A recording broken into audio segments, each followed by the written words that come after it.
Can somebody send me a phone number in case I have a technical issue? I can quickly phone you from my or send you a message. Yes, I'll happily send you mine.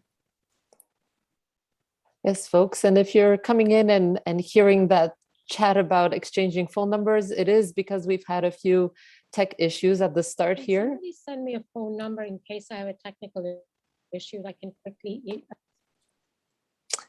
And it continues, but here we are, just waiting for a few more seconds, making sure everything is looking good, which it is. All right.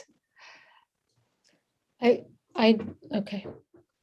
So I'll just say a very, very brief welcome and apologize for the slight delay. As luck would have it, we did run into some issues that have been now resolved. So thank you very much for your patience and welcome to this episode of Conversations in Contemporary Art, where I should, first of all, spotlight myself. It's hard running the show all by yourself. This episode of Conversations in Contemporary Art, where we'll examine the state of the present crisis of art in Canada and the arts, its institutions, labor, and the politics of its discourse. Our collaborator and SICA convener, Maya Oppenheimer, is today hosting this event with Ear Media, So on behalf of Force-Space, I'd like to just very quickly welcome you all in. And since there are numerous folks here eager to get us situated and welcome in our special guest, I'll edit out my usual Zoom rules of engagement, which we are probably all now savvy to, and quickly pass the mic to Maya. Welcome in, Maya. Thank you so much for that passover, as always, Anna. And yes, whilst we are familiar with some of the flows of Zoom, it seems to never cease to surprise us with deciding to not work in one way or another. But thank you for all the tech troubleshooting, and thank you, Zainab, for joining us this evening. As Anna mentioned, I am the current coordinator of Conversations in Contemporary Art, and that is an annual platform of invited speakers ranging from curators and scholars to artists, researchers, writers, cultural workers of various inflections to engage with the Concordia community and local artist communities, and especially with the Zoom connectivity we've been working with for the past 2 years, more broader audiences as well. So that program is run out of the Studio Arts MFA area in the Department of Studio Arts in the Faculty of Fine Arts of Concordia. And that is one of the 3 constituencies that is hosting this event this evening. First, of course, being Force-Space and their digital hosting, Conversations in Contemporary Art being the envelope that is stewarding it as well, but also with colleagues from Ear Media. You will see in a moment my colleague, Dr. Alice Jim and Surabhi Ghosh, who are also part of Ear Media, which is a collection of also practitioners from graduate students as well as faculty members that is engaged in connecting these members across the university and working along the intersections of ethnocultural art research, media, and digital art history. All of these 3 constituencies are affiliated with Concordia, and Concordia itself sits on unceded Indigenous lands, the Ganyangahaga lands. I myself am welcoming you into this space, not from campus, but from my home, which is also in Tiohtià:ke, which is the Ganyangeha term for the island on which we are living, working, and playing. And what makes it an island is, of course, the 2 bodies of water that surround it, and that is the reference point or the meaning of the term Tiohtià:ke. So thank you for joining us all. Thank you, Alice, who is going to come in next as not only the member of Ear Media, but also the Concordia University Research Chair in Ethnocultural Histories, professor in the Department of Art History, and a dear valued colleague of mine. Alice is going to introduce Zainab, so that will be the last passing of the hot potato before our esteemed speaker guest. Then Zainab Verji will deliver remarks, and there will be time for questions and discussion. You'll see prompts from myself during the course of the evening, wherein I invite you to share comments or questions in the space of the Zoom chat, or also welcome you to put your specific questions in the Q&A button, which you will see at the bottom of your Zoom screens, the little speech bubbles. So that's it from me. Very happy to hand it over to Dr. Alice Jim, who will carry on with the introductions. Thank you, Maya, and thank you for introducing what your media is about. I am also joining you online from Tiohtià:ke, Montreal, and I am at home sitting by my computer desk, and behind me I have some of my research, some books about Black Lives Matters and Afrofuturisms, and I also have two plants sticking out from each side of me. So as a minority faculty here at Concordia, I am honored to introduce to you our esteemed speaker, Zeynep Verdi, tonight. The talk tonight is co-presented, as Maya was saying, by Ear Media and SICA. And I do want to just take a tiny moment to give a big thank you to my dear colleague, Maya Oppenheimer, for as the current coordinator for SICA, for opening the door for this collaboration, this kind of collaboration, and also for having so expertly and compassionately curated the tremendously powerful program of guest lectures over this last 2 seasons, which have not been easy.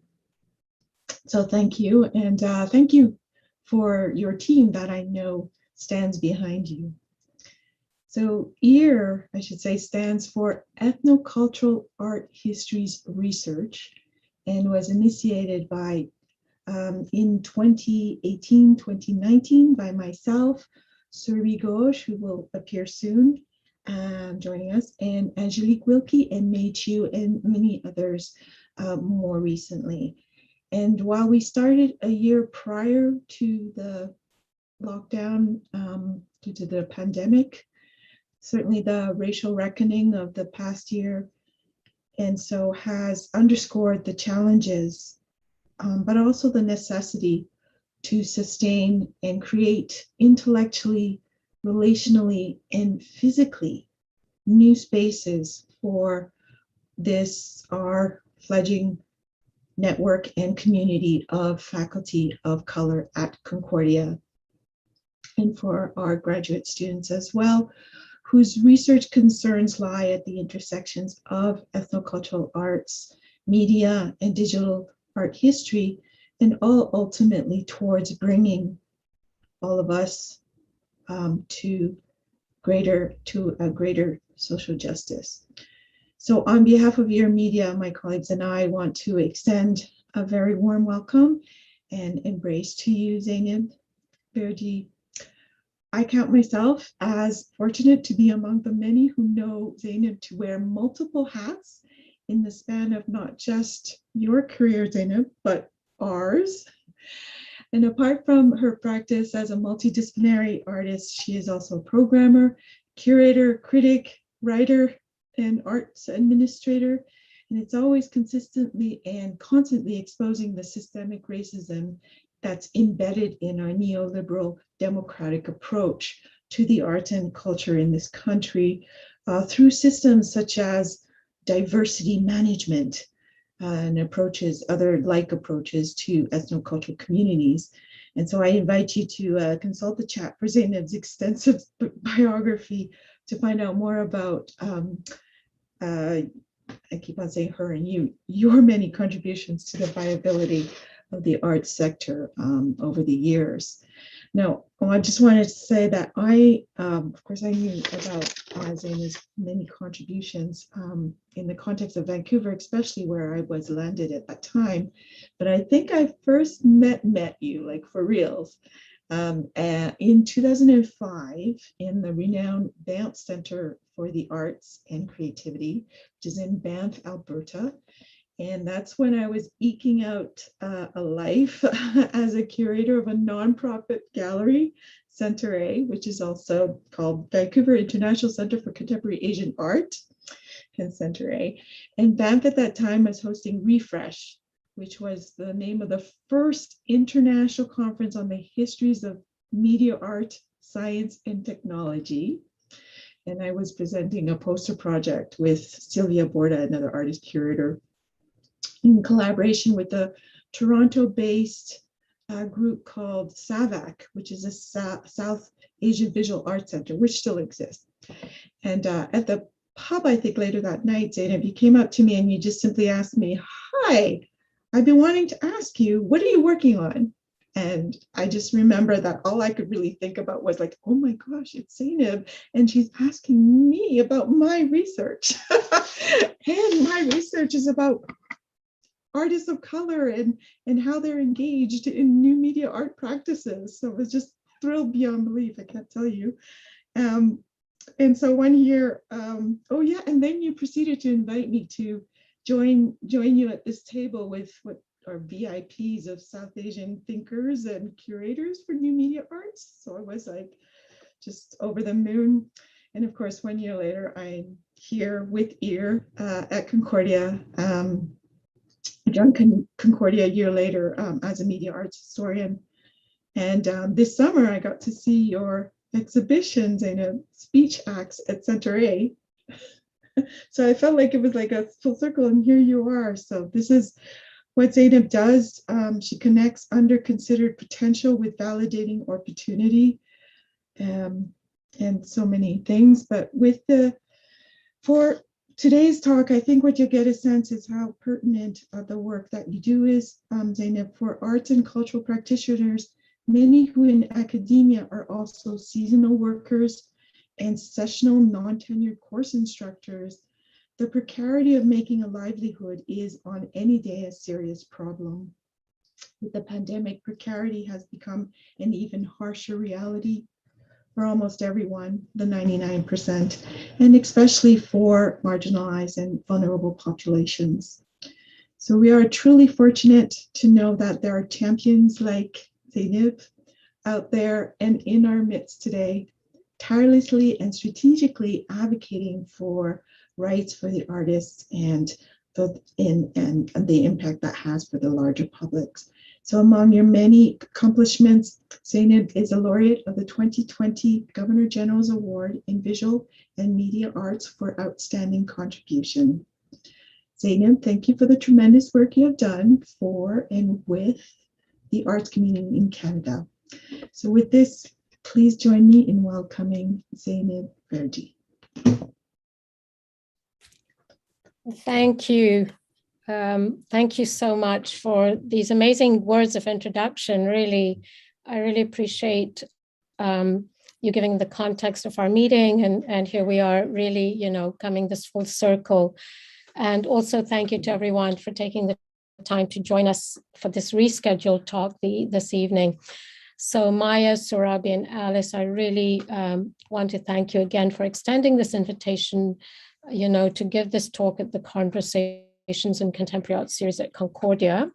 I also want to acknowledge and thank Narendra Panchkarev for his insightful responses to the text that you will hear today. I'll begin just to say that I'm also at home, sitting at home, and behind me is a bookcase with art objects. And this is where I have been sitting daily, stuck to this chair from the beginning of the pandemic. But I want to also say that I live and work on the ancestral and traditional territories of the Mississaugas, of the New Credit, the Haudenosaunee, the Anishinaabeg, and the Huron-Wendat. And this territory is part of the Dish with One Spoon Wapen Belt Covenant, and it is also covered by the Upper Canada Treaties. I am grateful for the teachings and relations of the Indigenous peoples. Thank you. Okay, slide 2, please, next slide. Great. So I don't think this slide has quite come up, but if you just want to take a minute. It got stuck. I'm doing the projection. I'll catch up with you. Just give me one moment, Zainab. Sure, I'll just keep going then. We should, when you get there, it's slide 2 that I'm on. So I want to launch into my talk by invoking this quote of Gregory Bateson, quote, there is an ecology of bad ideas, just as there is an ecology of weeds, and it is characteristic of the system that basic error propagates itself. Bateson wrote that in 1971 in Pathologies of Epistemology, and this has actually stayed with me because it offers a way to think about the world of ideas. Bateson was an anthropologist, linguist, philosopher, and much more. And in fact, the very essence of his work, the whole body of work, could be termed as a paradigm shift in the way we think of ourselves as purposeful decision-making actors in the world.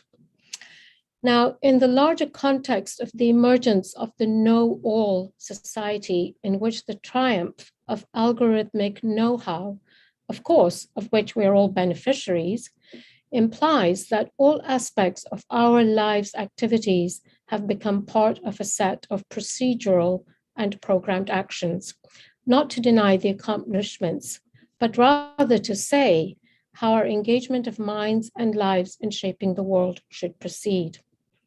Also, this algorithmic knowledge is often stereotyped as problem solving. In fact, such knowledge, algorithmic knowledge, it is claimed at a higher level is largely about generating problems. To offer solutions, one needs to generate problems, and that's the binary we have been herded into. My observation is that the deeper the crisis, the stronger the tendency among apologists of the system towards self-delusion or denial. This self-delusion is often structured in the binary of problem and solution, wherein to any challenge, the retort is, what is your solution?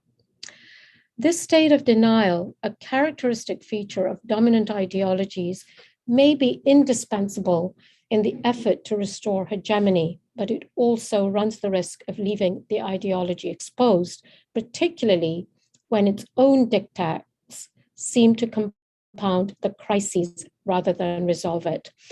And here, of course, I'm directly implying the embeddedness of neoliberalism in our systems. The same strident self-delusion can be seen in arts, culture, education, social welfare. Neoliberal assumptions about their role in the economy not only offer no plausible solutions, either social, political, or educational, to the present crisis, but also involve a deeply demeaning view of the role of individuals in society. To say we are in a crisis is an understatement. Next slide, please. This work by Jim Logan is titled Temptation. It's acrylic on canvas and made in 2018 and depicts the painful legacy of the residential school system. The leitmotif that emerges in the post-1960s period is the historical fact of the colonial genocide committed in Canada.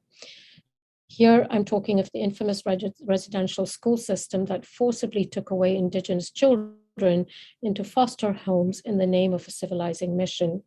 Truth and reconciliation remains a critical touchstone. Yet we know what happened on the inaugural official day to commemorate the tragedy. As Salman Rushdie says in his recent book of essays, Languages of Truth, quote, the breakdown in the old agreements about reality is now the most significant reality. Reality is not just simply something given. I would say it's an argument and always has been, unquote. He alludes to the fact that consensus-based argument about reality is particularly worrisome, polluted by propaganda and misinformation. So think and ask, in the high propaganda contestation of the future of work versus the return to work, where does art fit in? In a stealth move, the future of work, simply put, is pushed by the corporate sector to recast the increased automation of production services. The issue of automation and cuts to the labor cost, it's not new, but the pandemic offered a point of entry to cleverly camouflage and foreground it. My broader purpose here is to pause and reflect as to how such moments in history generate a particular discourse across different modalities of institutions, disciplines, and community networks. For a simplified way to understand our reality, let me suggest there are two dominant types of discourses that are at play. First, the sociopolitical discourse, and secondly, the corporate management discourse. Here, what I want to highlight is how in the current situation, instead of social political leaders, how and why the corporate business leaders have become more influential. We see this manifestation at many levels and instances, be it philanthropy or social issues or politics. The public tends to listen to what the business leadership has to say on this. One of the best examples subsequent to George Floyd's cold-blooded murder by the police saw an emergence of calls for diversity and inclusion as a mechanism to address anti-racism and systemic racism. Statements against systemic racism began with corporate bodies as part of their PR, and it was not long before everyone started following suit, including the art world. Social and political institutions fall over each other to issue statements in support and pledging for diversity and inclusion. This has been going on for several decades, and the genesis of the overbearing of business leadership on social issues stems from an interesting moment in history, 1987. And what I'm alluding to is the invention of the diversity and inclusion apparatus by the Rand Corporation's 1987 report, Workforce 2000. And as you know, or may have heard me speaking, diversity and inclusion has nothing to do with anti-racism. On the contrary, it is a productivity tool. But this corporate discourse has embedded itself into the systems to mean and imply something it is not. I've spoken at length on this report to explain the nuances and the subterfuge in the name of anti-racism and racial equality. What does this result in? A social status quo on one hand and more profits for business on the other. So another question to pose, where does art fit into all of this diversity and inclusion contestation? Further, this corporate intrusion is now expanding. What is generally understood as the benign corporate social responsibility is now morphing into corporate social justice. So the agenda for social justice is now dictated by the corporate houses. We saw this post George Floyd's murder and the subsequent uptake. Together, corporate social justice and diversity and inclusion offer some of the most toxic combinations of control over discourse impacting the social. So think and ask, what is the proximity between public institutions and private interests? And where does art fit in? Next slide. The pandemic called the bluff on the art sector. I find this schema of contentious politics more conducive to our purpose, and I'm indebted to the work of Charles Tilley and Sidney Tarrow. Borrowing from their work, though not to suggest an academic examination, I introduced the idea of contentious politics to grapple with our understanding of the crisis. This image shows how contention, collective action, and politics converge in contentious politics. Here, contention implies making claim or micro claims or major ones. The collective action implies solidarities, networks of actors together on shared interests. And finally, politics signifies the locus of power and struggle for it, and not just public administration and or regimes of governance.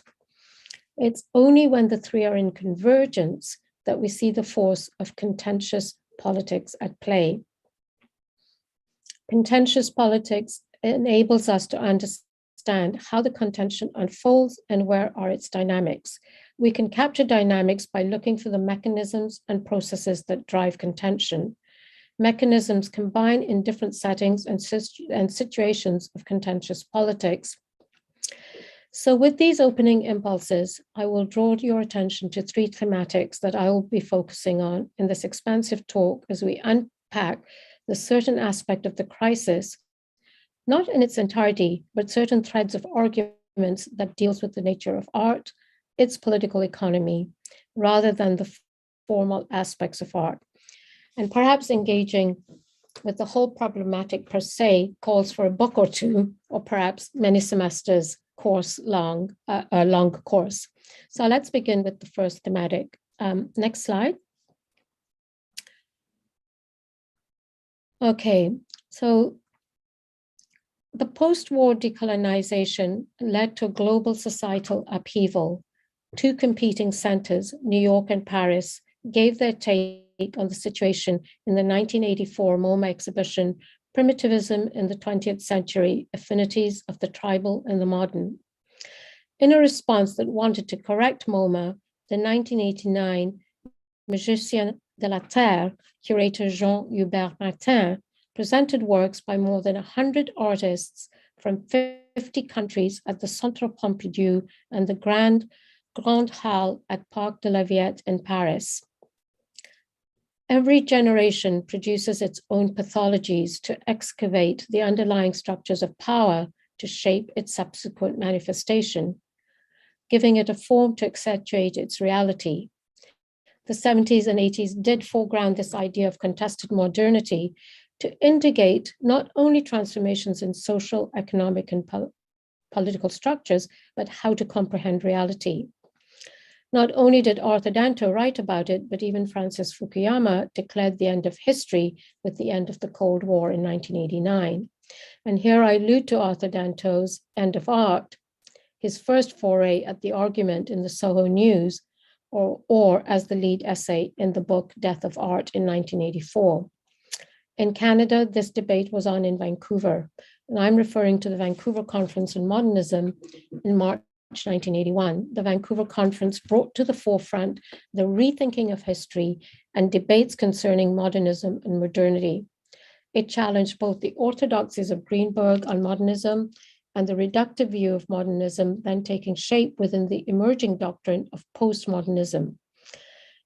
And as Benjamin H.D. Buchloh aptly puts it, quote, the Vancouver Conference on Modernism was in fact one of the more productive steps in that reflection process on the validity of modernism's concept, as well as the critical investigation of the various claims for its demise, and the latent interests in accelerating that event, as well as an attempt to verify the validity of the concept of postmodernism that was supposedly to replace it, end quote.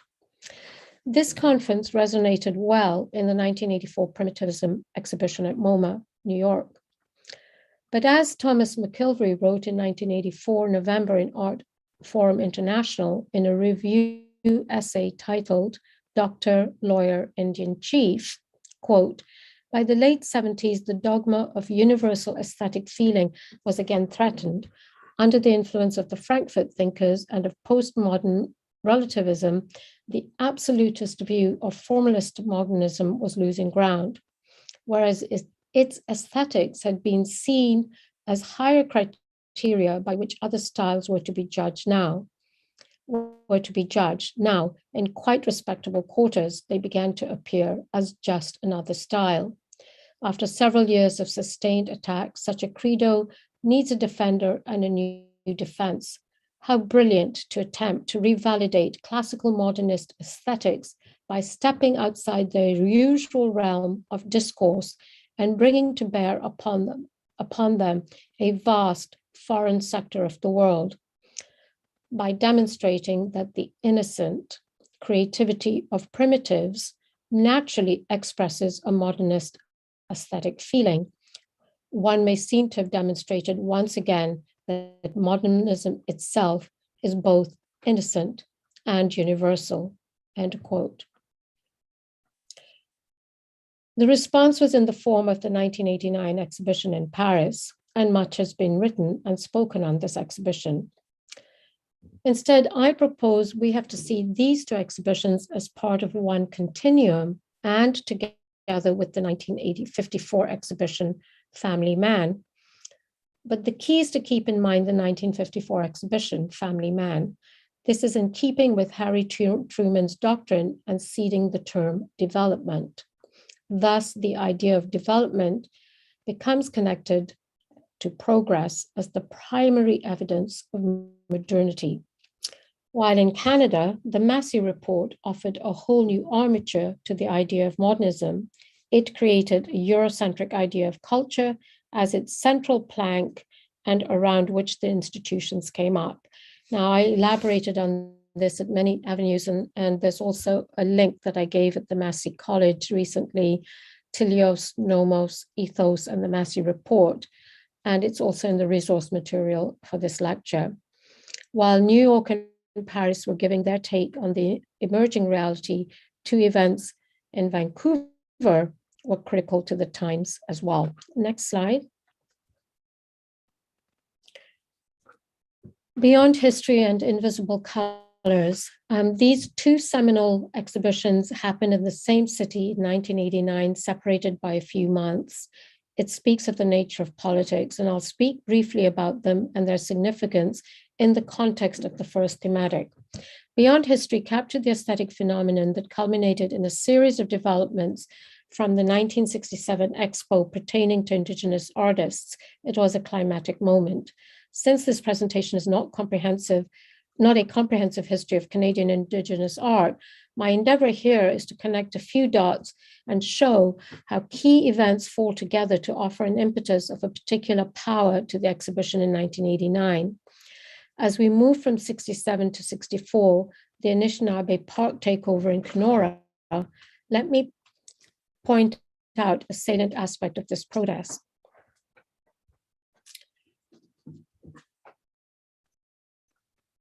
In 1968, the US Congress passed the American Indian Civil Rights Act and the American Indian Movement, AIM, formed, which later held armed occupations at Wounded Knee, Alcatraz, and the Bureau of Indian Affairs headquarters. In Canada in 1969, Indigenous peoples' rejection and just criticism of the contested white paper from the government to dissolve the Indian Act formed another impetus to unite politically and respond a year later with the Red Paper, which refuted the proposed plans. These acts of critical mass organization received national and international prominence, which then generated focus on environmental concerns, land entitlements, basic human rights, inequalities, and injustices that destabilized the imagined North America and aided in breaking down notions of the vanished and stereotyped Indian. A key fact that we can take away from this is about the birth of what is called Red Power, a militant movement of Indigenous people who challenged the colonial state, Canada. But more interestingly, research has demonstrated how the Kenora episode and Red Power developed solidarity with Third World solidarity movements of the 60s and the 80s. These movements had interconnected and intertwined activities, responses, influences, and consequences. Artistically, these movements stirred a responding aesthetic and its agency.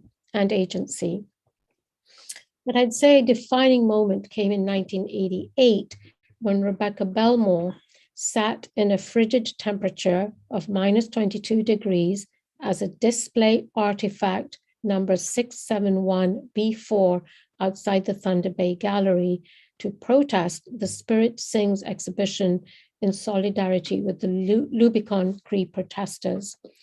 The Spirit Sings is reference to the exhibition, which was to travel to different Canadian cities, beginning with the Glenbow Museum in Alberta on the west coast of Canada. They were focusing on the 19th century idea of Indigenous art/artifacts. This exhibition was to coincide with the 1988 Calgary Winter Olympics, the 21st Winter Olympiad. This protest by Rebecca Belmore was in solidarity with the people of Lubicon Cree, who were fighting the Shell Oil Company, which was the sponsor, but was exploiting the Lubicon Cree land by drilling away. It directly addressed the political and economic issues that affected the Lubicon Cree peoples, and specifically the extraction of oil from their lands by the Shell Corporation, who was also sponsoring The Spirit Sings exhibition. Belmore, Noginosh, and Cardinal Schubert reverberated Harold Cardinal's 1969 proclamation that a new era in Indian politics had begun. Intertribal unity on cultural, political, and social fronts thus served the First Nations well during the late capitalist epoch. Thus, this moment offered and set a powerful context to the year 1989 and the exhibition Beyond History. As Richard Hill says, quote, furthermore, co-curator Tom Hill provided the selected works on display with a post-colonial and postmodern art historical backing. Meanwhile, Karen Dufek contended with the anthropological problematic of claiming more than as a salvage past for artists who traverse modern aesthetic and temporal borders. And such was the daunting task in a province and city where tribal arts had steadfastly resisted the contaminates of modern Western art for centuries. The post-colonial ethics of installation-based productions by artists of Aboriginal ancestry are never factoring the desire for real change, which seems to indicate the inheritance of all modern narrative blindness. Indigenous North American knowledge may be considered both as an unavoidable consciousness or purposeful failure in the cultural logic of late capitalism, unquote. In an opposite observation, David Garneau proposes cultural decolonization in Canada is in its pedagogic mode. Now, on the other hand, Invisible Colors was about the contested history of the modernist aesthetic and modernism. There was a great churning about not only its meaning, but the future of modernism. What we saw was the tale of a modernity that had been in crisis because of its ontology. A deeper issue is modernity and how it used the term representation. Representation is rooted in continental philosophy, which offers representation as a frame and model of the world. Representation is indexical and makes the self an allegorical figure, demanding sovereign guarantee to allow for the illusion of autonomy. Locating the normative underpinnings of invisible colors in the history of global feminism challenged many assumptions about third world feminism. The history of women's important role in the Afro-Asian solidarity movement is not much known. Well, let me list three key manifestations of their solidarities. The Conference of the Women of Asia in Beijing in 1949, the Asian African Conference of Women in Colombo in 1958, and Afro-Asian Women's Conference in Cairo in 1961. These expressions of solidarities were in tandem with other much assessed historical events of Afro-Asian solidarities, and that it offered an impetus to critical interventions during the anti-imperialist struggles of the decolonization area. These conferences defined a critical departure in the history of international women's movement, as they allowed the women from colonized countries to fuse their well-established critique of Western feminism and foster a feminist solidarity in alignment with a third world agenda.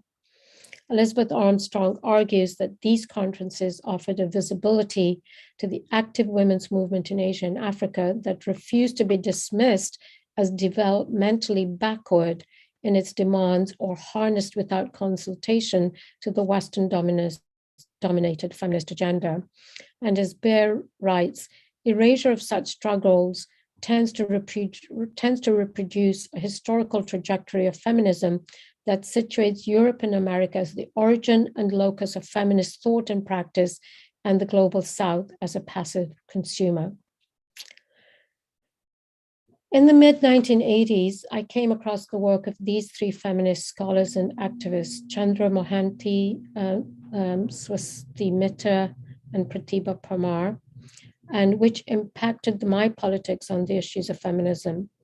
Reading the essay Under Western Eyes, Feminist Scholarship and Colonial Discourses, which underlined the importance of the particular in relation to the universal, concerns that drew attention to the dichotomies embraced and identified within this universal framework, the critique of white feminism by women of color, and the critique of Western feminism by third world feminists working within a paradigm of decolonization. And an essay by Valerie Amos and Pratibha Parmar, Challenging Imperial Feminism in the Feminist Review in 1984, reinforced my belief in the trajectory of my activism and praxis. They document that, quote, the growth of the Black feminist movement in Britain in the last decade has forced the question of the centrality of Black women's oppression and exploitation onto the political and theoretical agendas. Now here, Black is a political category which includes all non-whites. We are certain as to how the neoliberal apparatus engages all aspects of female subjectivity, from emotional to corporeal to relational. Though ideas about self-care have a distinct presence in the history of collective struggles of women, today self-care has become a depoliticized act and has been co-opted into the beauty and wellness industry, expounded by the famous quote by the poet Audre Lorde, quotes 1989, caring for self is an act of political warfare. Similarly, the co-option of feminism becomes problematic every time, even when we try to define it. It generates violent exclusions. Yet the question remains, how does one resist the neoliberal feminism's concepts of balance, happiness, and individualism? Where does that leave the idea of resistance? Saba Mahmood reminds us that an important question to keep in mind remains, does resistance, quotes, impose a teleology of progressive politics on the analytics of power? And quote, likewise, the difference between identity politics of the 1980s and morphing of the identity politics into the present day diversity and inclusion needs scrutiny. Race-based identity politics was about equity, whilst diversity and inclusion does not. The pitfalls faced by such endeavors are clear, namely the fetish of memory, a repository without traces to demarcate the underlying shifting historical forces. So thus, what we see here is discursive entrapment of an inability to grapple with modernity and the demands that are made on all of us by this very modernity to keep regurgitating the violence of identity. Apart from the ascendancy of the second wave of feminism in the 1970s and 80s, women of color were immersed in these heady times, contesting and articulating multiple strands of circulating ideas, including identity politics and polity's relations with race. And the Combahee River Collective in 1977, as I said, Audre Lorde here, and The Personal is the Political, Carol Hanisch in 1969, and Intersectionality, Kimberly Crenshaw in 1989. So I can still vividly recollect the catchphrase of the 3 Ds, Derrida, Deleuze, and decolonization, and that was the zeitgeist. The next slide, and I'm now going to move to my second thematic on decommodified labor. Now, I repeatedly said that today, the world of labor looks a lot like the way art labor has looked for decades. In the last few years, there's been an increase in the focus on the idea of artistic labor, questions of waged work, and what is the place of art in such a reassessment of work. Often these debates have been grounded into 3 schools: refusal of work, anti-work, and post-work. While today I won't go further into these schools of thought, however, I will underline the fact that the contemporary emphasis on artistic activity as work draws its strength from the 1970s feminist critique of the politics of work, which rightfully relocated the domain of work beyond factory to the domestic realm, housework. And here I'm alluding to Silva Frederick's landmark Wages Against Housework, a 1974 publication, Often, this title is most quoted for its implied import as wages for housework. The use of the word against is very nuanced here, as Silva clearly suggests that wages for housework was simultaneously wages against housework, highlighting that contradiction. Some theorists and critics have argued, quote, the political imaginary of the 21st century is marked by the rejection of Hubert Marcuse's proposition that artistic labor prefigures the non-alienated labor of a society no longer crippled by the pursuit of accumulation and domination, which has been sustained and extended by a Hegelian strand of Marxism in the 70s and 80s, unquote.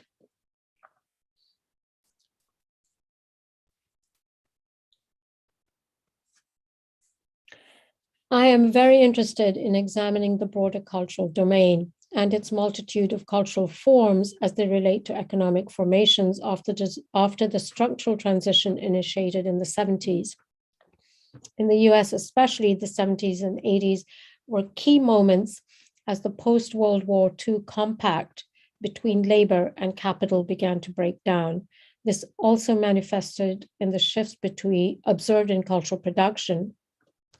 Leclerc Laberge calls it the financialization of labor. The idea of decommodified labor in this context becomes interesting. In simple terms, decommodified labor implies removal from a market economy, in a way of speaking. One sees courtesy of financialization, the growth of institutions for art education, as artists are told to invest in themselves and they go into debt for an art education. The point being, an individual is to organize one's life in such a way to be able to sell. But the irony is that much of the artistic labor cannot be sold and hence is removed from the market, decommodified labor. And as Lee cleverly puts it, and a quote, it was a way to combine the failure of the neoliberal imperative to invest in oneself with the two totalizing Marxist claims of the real subsumption of labor to capital, essentially that all life is now labor.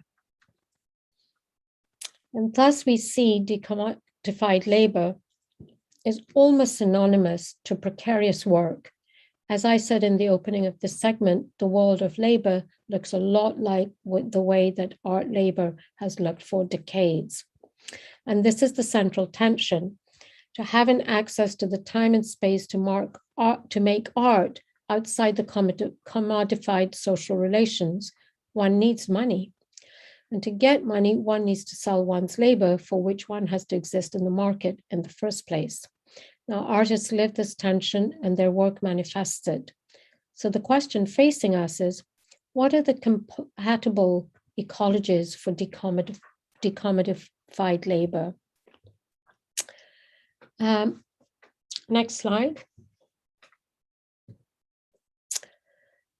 So on another note, I also want to get your attention to commodification of the art labor as part of state policy before decommodification became the norm. And here you're able to see the transitioning role of art and its political economy. From the post-war period to the 70s, we see a really clear indication of how the artists, through the process of institutionalization, were turned into professionals and with the stated attempt to make them part of the middle class. The Massey Report of 1951 establishes the architecture of what Canadian culture should be and lays out the institutional process, including the idea of Canadian content. The 70s to the 90s is the period of the onset and establishment of neoliberalism. In simple terms, the market becomes the champion through free trade, and culture becomes one of the commodities to be traded. Though I've said this in one simple sentence, of course, this process was not as simple and so many upheavals. And I was very much involved during those decades in many of these debates and contestations to protect the interests and rights of artists. New ideas such as managerialism and the supply chain were introduced. In a decolonizing world during the times of Thatcher and Reagan, it did not take much time to reach what is known as the Washington Consensus. The Washington Consensus was nothing but a set of 10 economic policy prescriptions which created a reform package for the crisis-ridden third world, supervised by the International Monetary Fund, the World Bank, and the US Department of Treasury.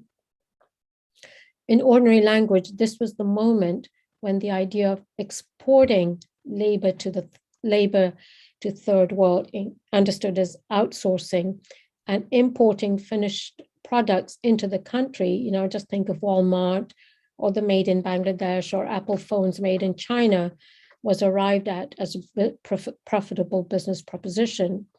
Between 1997 and 1999, the new Labour Party under Tony Blair in the UK completely commodified the idea of culture.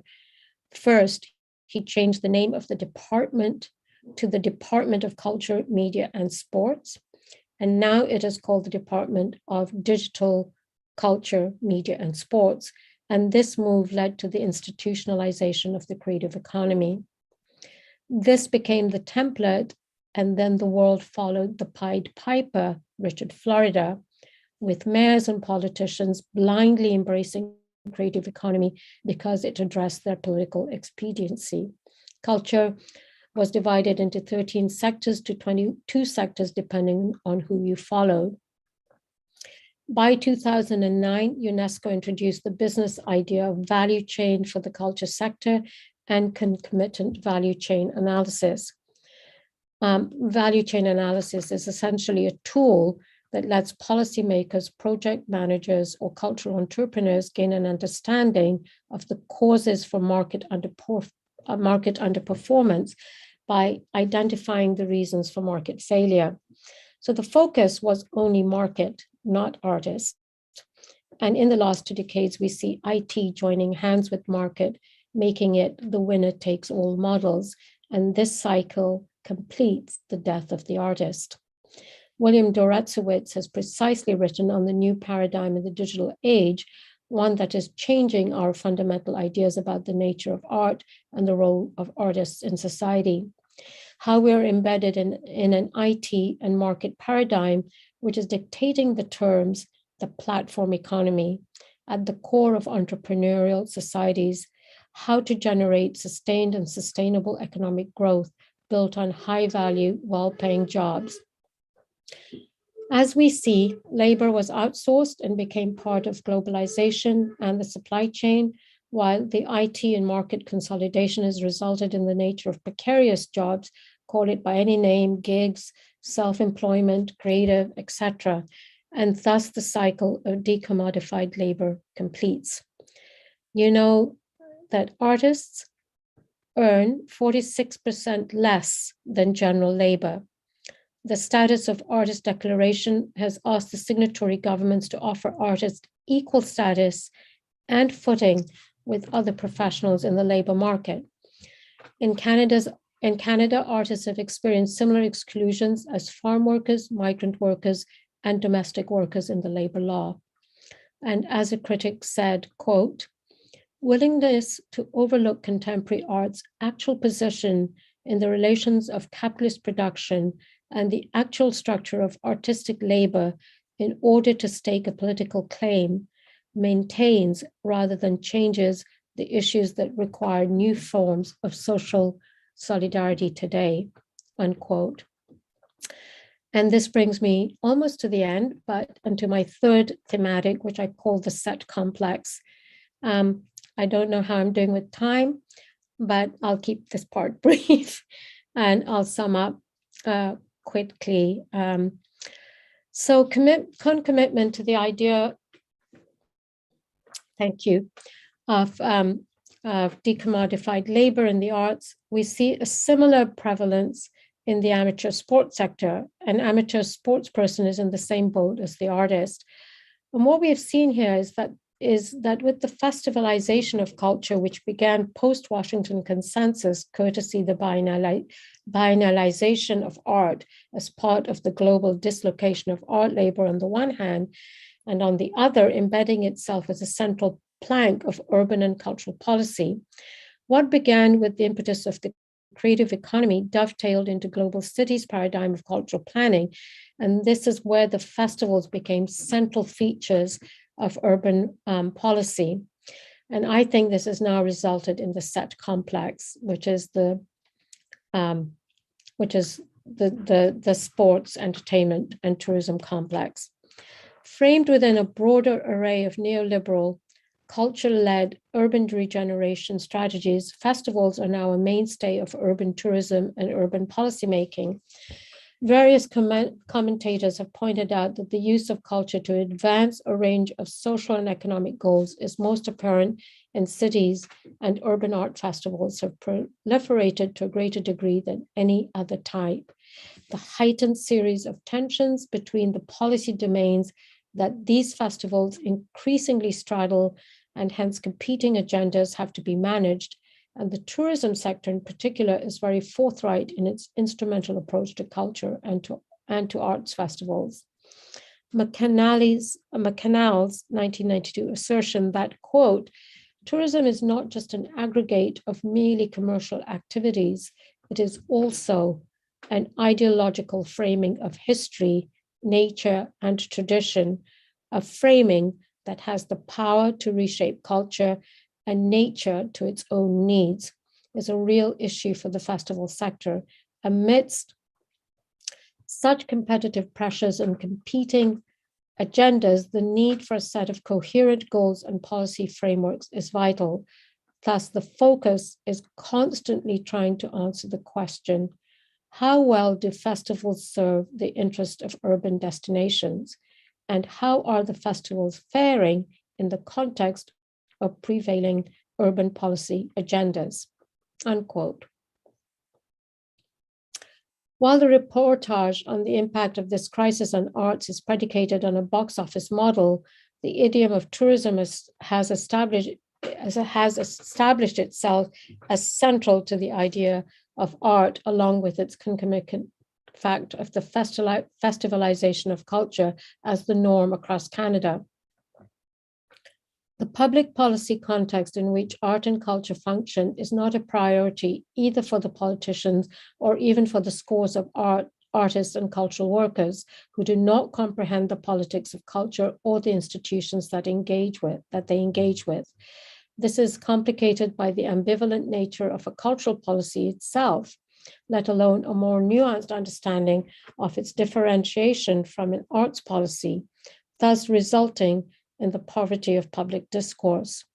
Yet every generation has their actors who end up fighting the cultural battles and often reinventing the wheel. For some, the exasperation stems not only from the feeling of living in a loop reality, but through the fact that it presents Canadian art as a fait accompli.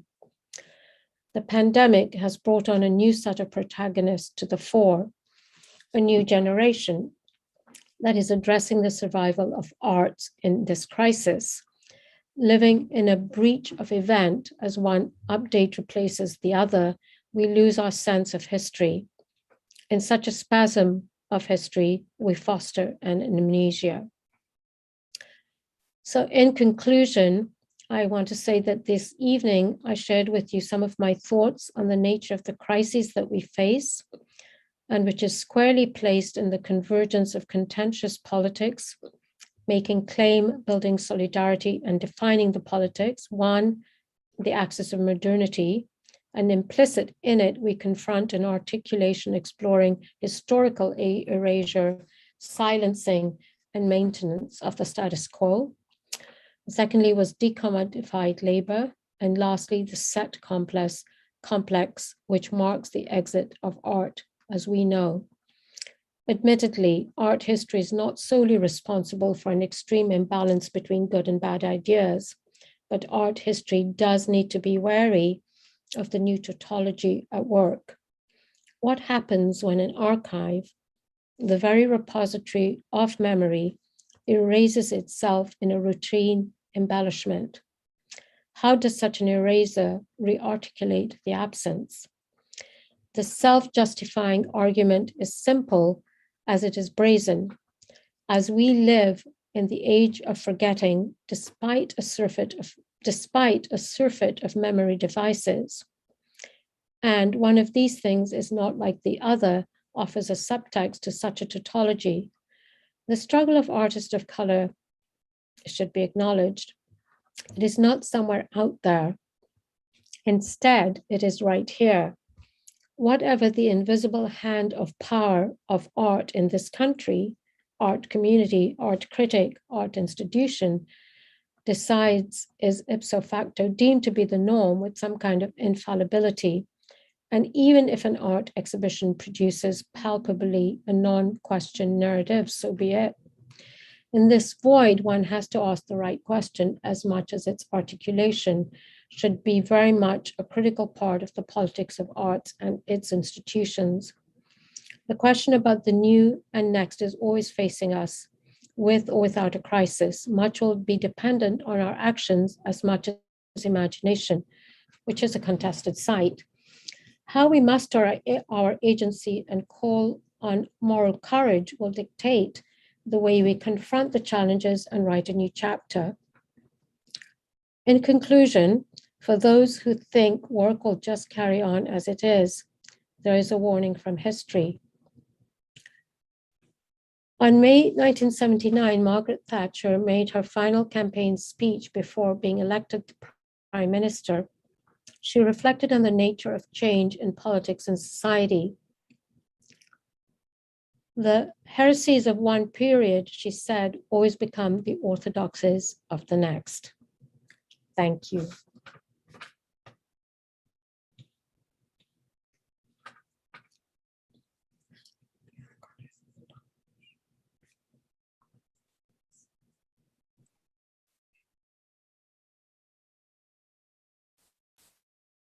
All right, I took the liberty of stopping my screen share so that we can see one another and so that I can open up my microphone and thank a larger screen view of your face and your person, Zainab. Thank you for that really rich talk. I took a lot of copious notes and tried to also say things in the chat, and I'm not sure if my notes ended up in the chat and vice versa.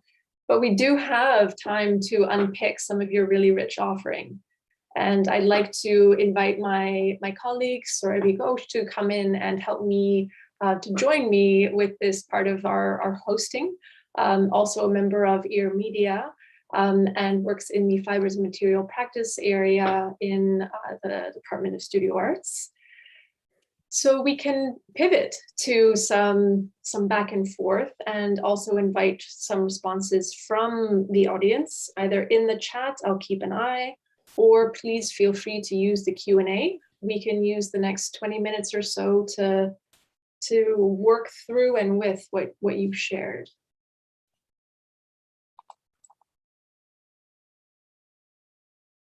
Surabhi, do you have a question or a nugget that you would like to start off with whilst we give our audiences a bit more time to formulate a question? Or I'm happy to go, but I realize I've already been talking and I would love to hear from you.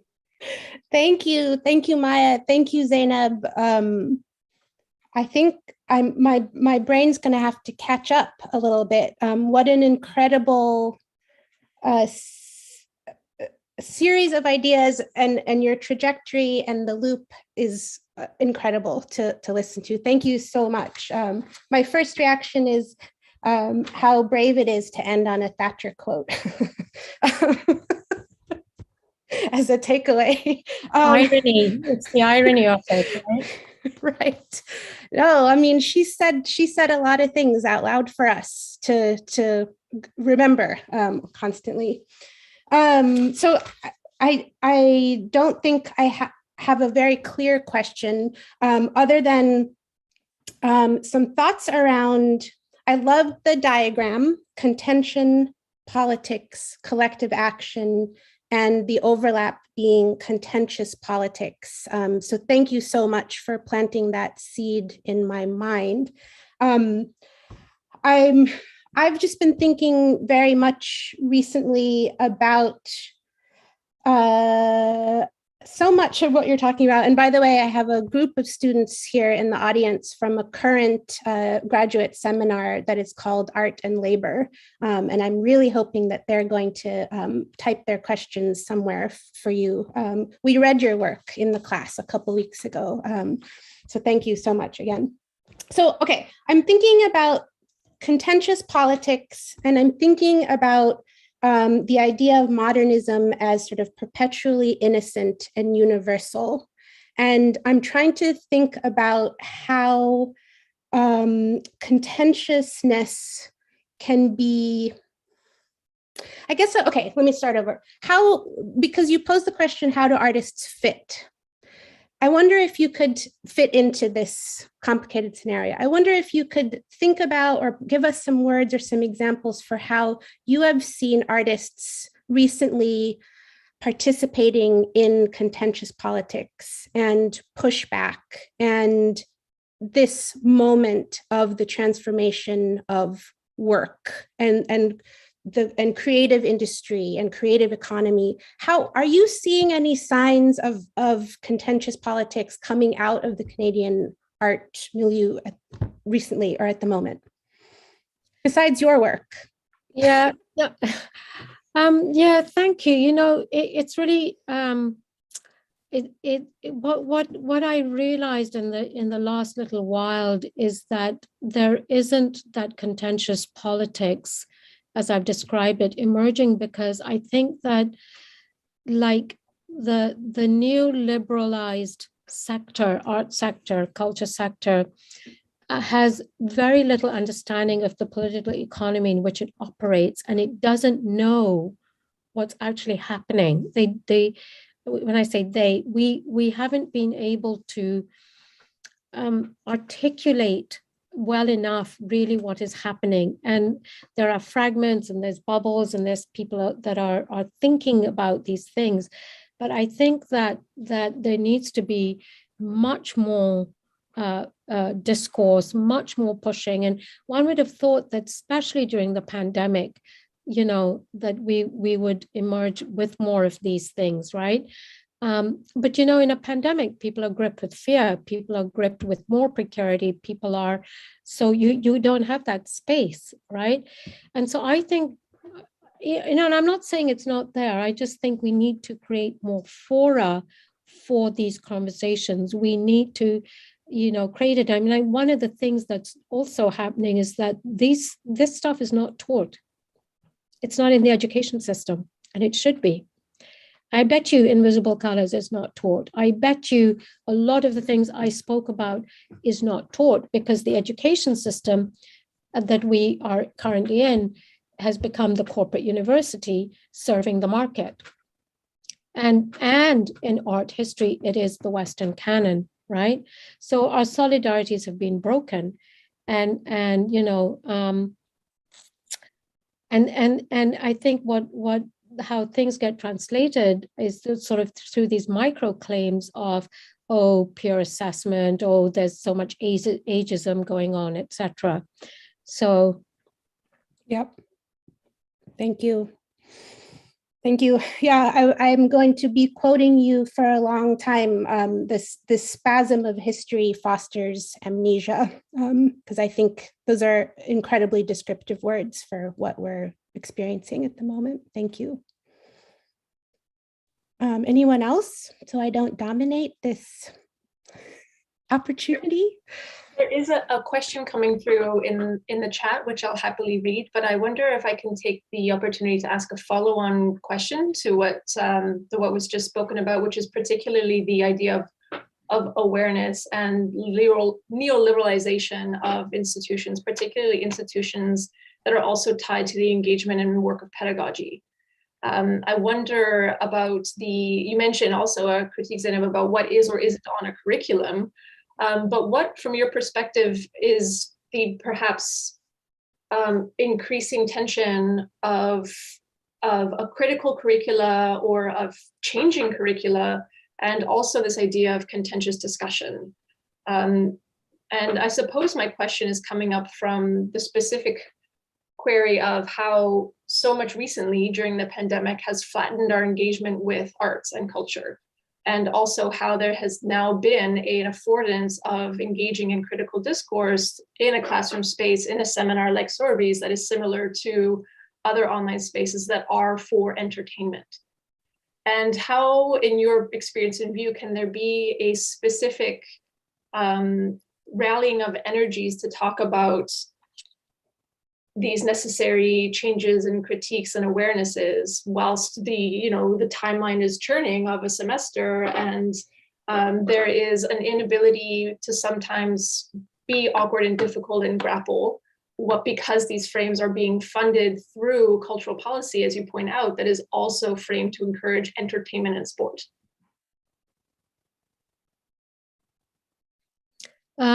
Okay, I think I heard a lot of that. I'm not sure that I've captured all the questions, but I guess my take is that we need to unlearn. Society needs to unlearn what it's learned. It needs to be deschooled and maybe reschooled. I don't know if one can say that, but so it's about Ivan Illich, right?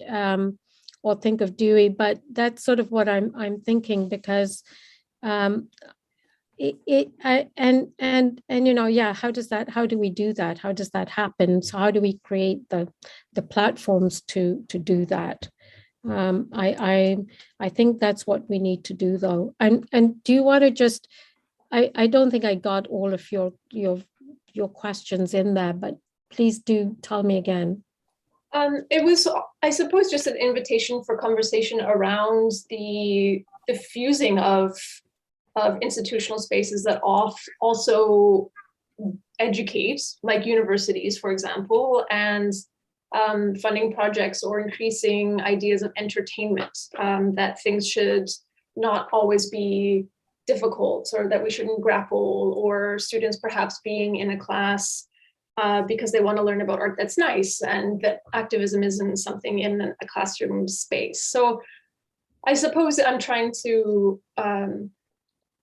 think about the layering of all of the points that you articulated about contention, about the changes in policy and institutions as they align in entertainment, and how we need to be careful with these pedagogical spaces amidst all of that. Yeah, absolutely. We do need to be very careful and really think through those, because it's like this dumbing down to the entertainment level, right? It's like, no, we don't want people to think, we don't want anyone to question. It's bread and circuses, literally, right? And that's what we're creating and keep recreating. So I don't know. What do you guys think? What are your thoughts on this? Because I mean, the politics at play, the curriculum politics, all the different aspects that come into sort of, the corporate university. But on top of that this sort of idea of just constantly removing, anything that is positioned as too difficult, or we've got to keep it simple and light and entertaining. I just recently saw a presentation by someone on journalism. I was absolutely astounded at how it was really about problems and solutions. It was all about solution journalism. Like, the world has got really bad stuff happening. That's not, how can we find solutions to that bad stuff? But one of the things is, don't talk about the bad stuff. Just show the nice, good, lovely things, right? It's the feel good. How can we, through journalism, make you feel good? I mean, just think of immersive journalism, right? You want to experience what a war looks like in Syria? Let's bring the war to you. Imagine yourself in that zone now. Imagine what a young child might be feeling. So, and I think these are contested spaces, right? It's not that one is winning, well, and one seems to be winning over the other, but they are I guess, these are all issues of news value, right?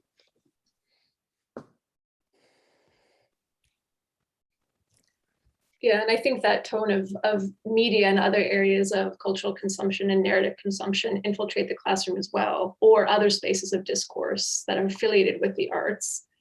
And that relates to one of the questions in the chat by Harley Whiskin, who's a bookseller. I have to ask about the role of arts-related businesses, galleries, bookstores, publishers, and so on, with rising costs of rent and sundry supplies, competition with big box cultural entities, malls, etc., and online sales. Any of these cultural entities are disappearing, or sorry, many of these cultural entities are disappearing. So that I suppose there's the matter there of competition, but then also, is it a matter of falling in line to what's working? This idea of like, are they alternative spaces where that grappling can happen? Well, you know, I mean, Charlie is absolutely right. I mean, this is exactly what's happening, and what is happening to these spaces. Are there? I mean, in the gallery market, for example, if I just look at the galleries out of the publicly funded spaces, where does Canadian art market sit? I don't think it's anywhere. Where does it actually sit? I mean, it's really very difficult. What is the Canadian art market? It's all about Europe and the United States still, right?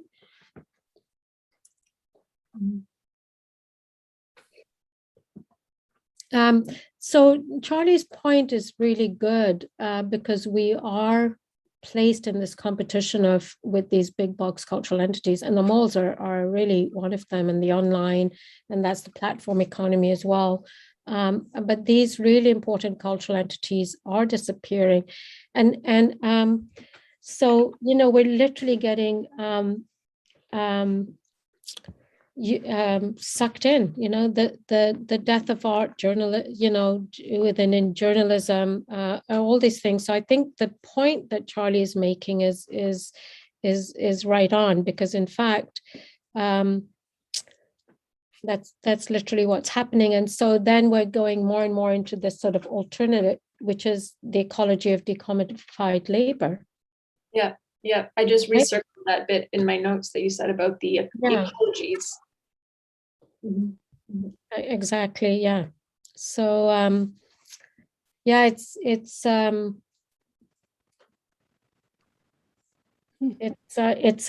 Canada is it's very I think it's more and more difficult to even understand where our place is anymore in the world, and also with each other in this own country, right? Like we really don't know anymore, and we don't know how to think about these things anymore. Oh, don't I sound cheerful?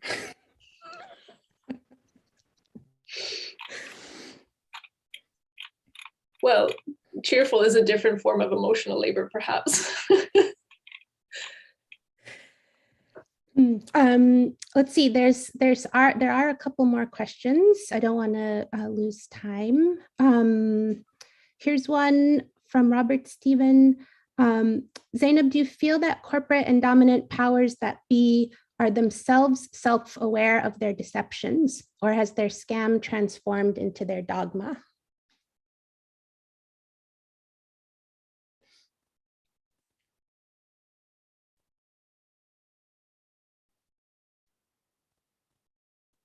Yes, I agree, Robert Stephen. You think they're aware? You think the dominant powers are self-aware? Yeah. It's their agenda. They're very self-aware. Very self-aware. It's yeah, it's interesting. I think that they know on whose agenda this is happening, and they're forming those agendas. I see Robert Stevens got another question. Or is it a point?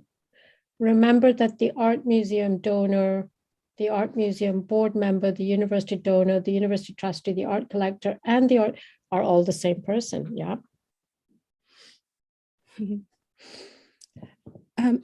Alice, did you have a question? You're muted though, if you want to ask it. I'm muted here. There you go. There we go. Hi, thank you. Such an erudite missive. Once again, there's so much stuff to unpack. But I was just catching on a thread here in terms of self-awareness, and not the self-awareness as in artificial intelligence, because I know you started off with algorithmic politics, and I was sort of fascinated with that as a sort of a beginning. But in terms of self-awareness, I'm just trying to see, is there a way to balance this kind of economy of ecologies by harnessing some of the energy or feeling that has been in the air produced in the last 2 years that is about self-awareness, but not like the corporate self-interest self-awareness, but more the self-awareness as in what they're calling racial reckoning, sort of trying to open more doors for understanding equity issues and inclusion and diversity, and whether or not this kind of self-awareness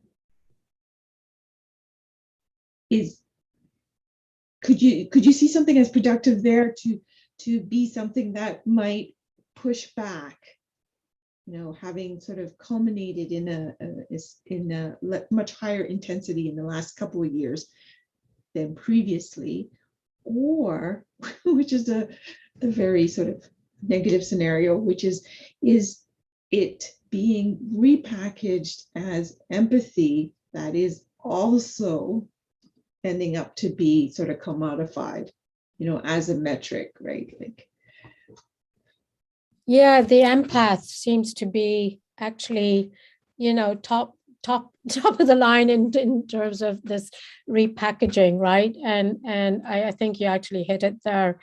This idea that empathy has become like the thing, but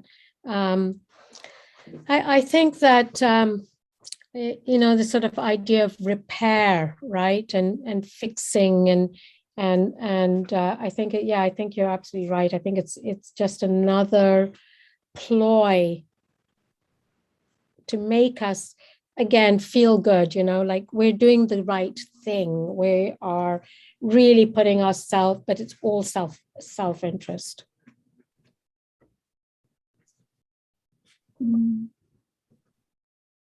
Politics of self, right? Like where's our role in society? I mean, and empathy is actually, it's been an interesting one. I remember when it first came up, but I was like very confused by it because I was like, wait, what is going on here, right? But it's something that's without agency. Ooh, actually, our friend Nina he says fake empathy is, as Zainab says, another ploy.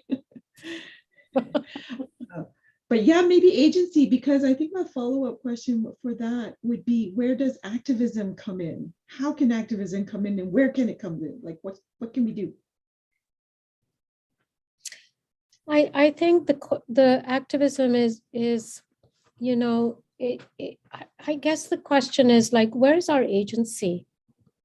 Mm-hmm.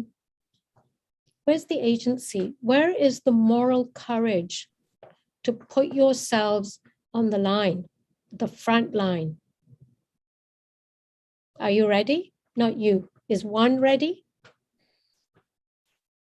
No one, I'm not saying this to any, I mean, is one ready to do that?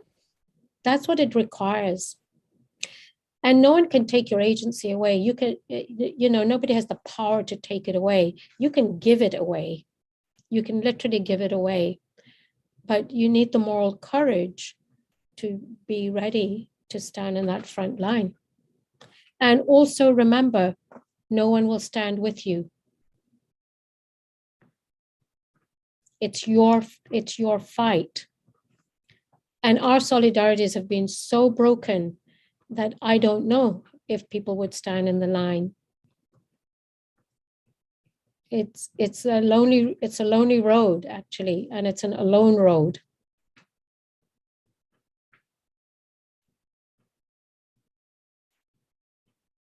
Oh, I lost you again. Oh, you're on mute. I want to take over the conversation, but I'm feeling like I want to resist that, right? And what inspires me, because even though, I mean, I know you're sort of, this provocation is about warning, it's a warning sign, right? But at the same time, the unraveling of the histories of the Afro-Asian alliances, and how, like, it's been 60 years now that there have been chapters that have been, fully agential, right, and doing protests and working towards some kind of reconciliation or reparations, let's say, and it's inspiring. Yeah, I want to see, I'm seeing this Kim Lee Ko. How does an artist with no power and marginal livelihood stand alone like that? We have to build back our solidarities. We have to become a community of actors again that rebuilds the solidarity, so that it's literally when you have no power and you're marginal that your agency is at its strongest. Because that's when you want to want to actually change the conditions that you're in, and that's why it's really important to understand how the solidarity has been broken and how they can be rebuilt in whatever shapes that we can, so that we don't actually have to stand alone in these fights.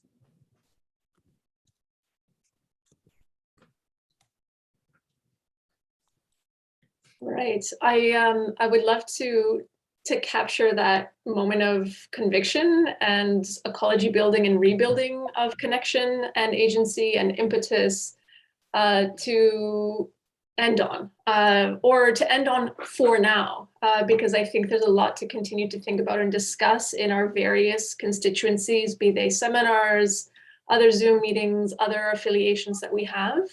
So let's please do so and take that as a rally, rather than something to slip away with, right? It's an accountability, I think, in the way that it's been framed this evening. So I'm happy to welcome everybody, to thank Zainab for the rich comments on the history and changes and pivots of what we're working with and what we can continue to work through. I also want to thank my co-hosts, Serbi and Alice. Thank you so much for helping organize all of the back end of that, the invitations and planning that make an event like this happen. And that also includes Anna at Fourth Space for helping with the digital hosting and all of the other behind the scenes running. And of course, everyone for joining us with your thoughtful contributions in the chat and the questions that you've brought in. Thank you very much, everybody. It's a wonderful share. I'm going to save the chat so I can continue to think on it. But any last comments or anything that you would like to say, Zainab, just in case there's anything that's on the tip of your tongue that I don't want to. Yeah, well, I did type something in, just that, there's this sort of a poverty of vocabulary. I think we have to work on language and its relationship with politics. The 70s and 80s really produced a different vocabulary. And we have to say, why did it do that? So I think, what's exciting about all of this is that we actually can do things, and we can come together in all kinds of ways. And when I just saw the questions today and sort of the responses, I feel so energized, because I go, yes, people are finding their agency. People actually want things to shift. People are really trying to think through these things, whether they're in their classroom or in the university space, or like wherever you are as an artist, right? Because we are actually really capable of coming together. And what I think is that the more we can create, though, this sort of spaces to have these conversations, and keep asking the questions, then I think, you know, we find strength. We will find strength, and we can grow together in that strength. Mm. All right, growth is the perfect last participle. That's the verb. Thank you so much, Zainab, and thank you everybody. Have wonderful rest of your evening. Thank you to all of you. Thank you so much. Maybe I'll just remind folks, just because we did have to reschedule and there were so many people registered for this, like as in 200 people or so. And I fear that moving the event shifted things a little in terms of schedules, that, you know, this was live streamed, which means it was recorded on YouTube. So we'll be sure to share that link with everyone who registered originally. And thank you, all of those of you who could make it tonight. We appreciate you so much. And it's one of those events we hate ending because the conversation just got really good. But on that note, I have no choice but to say goodnight to you all. And Zainab, thank you so much for your time. And we're glad we got you on here. Thank you, Anna. Thank you. I'm glad we got it worked out as well. Ended up working. All right. Thank you, Maya, Surabhi, Alice. Thanks, everyone. Good night.